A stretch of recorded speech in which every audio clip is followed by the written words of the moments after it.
house wasn't much, just a small rental on the edge of a quiet little town called Maplewood, but to Ethan and Grace Miller, it was perfect.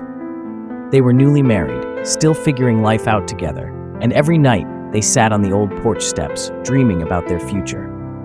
One cool spring evening, as Ethan came home from work, he heard a sharp, angry sound coming from the backyard, low growls and desperate howls. He followed the noise to the shed and crouched down, shining his phone's flashlight beneath the wooden boards. There, he saw a small gray and white mother cat with wide, glowing eyes, her back arched as she hissed at a raccoon. Behind her, 5 tiny kittens huddled close, trembling.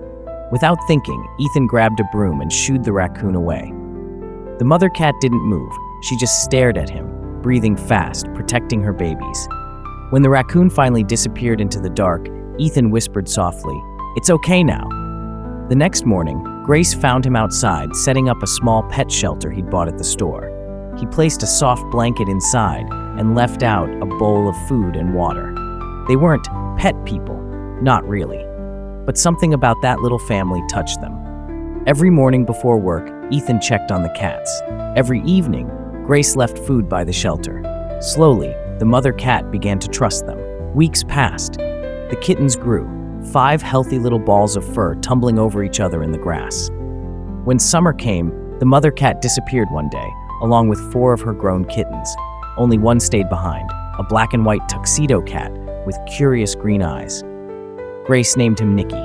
From then on, Nicky was theirs. He followed Ethan around the yard and waited by the door when Grace came home from work. When the couple finally bought their first house, a cozy 1-story home with blue shutters, they couldn't imagine leaving Nicky behind. At the new house, Nicky had his own little room by the window. Every morning, he'd pad softly to the couple's bedroom door, meowing until Ethan opened it. Then, Nicky would leap onto the bed and curl up between them, purring so loudly it felt like his way of saying, "I love you." They were a family. But as time went on, Ethan and Grace's lives got busier. They were opening their dream business, a bakery called Sugar Bloom Cafe. It was everything they'd worked for. But before the grand opening, the state safety inspector gave them strict instructions. No pets, no fur, no risk of contamination. Grace looked at Ethan that night, her voice trembling. "What are we going to do about Nicky?" Neither of them wanted to say it out loud. A week later, on a bright morning that didn't feel bright at all, they loaded Nicky into his carrier. He sat quietly, trusting them, as he always did. Nicky didn't feel anything when they took him to the animal shelter because he thought it would be like every time the couple took him to the vet. They would all go home together, as always. Ethan drove in silence while Grace stared out the window, holding back tears. At the Maplewood Animal Shelter, they filled out paperwork while Nicky watched them from the carrier, tail tucked close, eyes calm but questioning.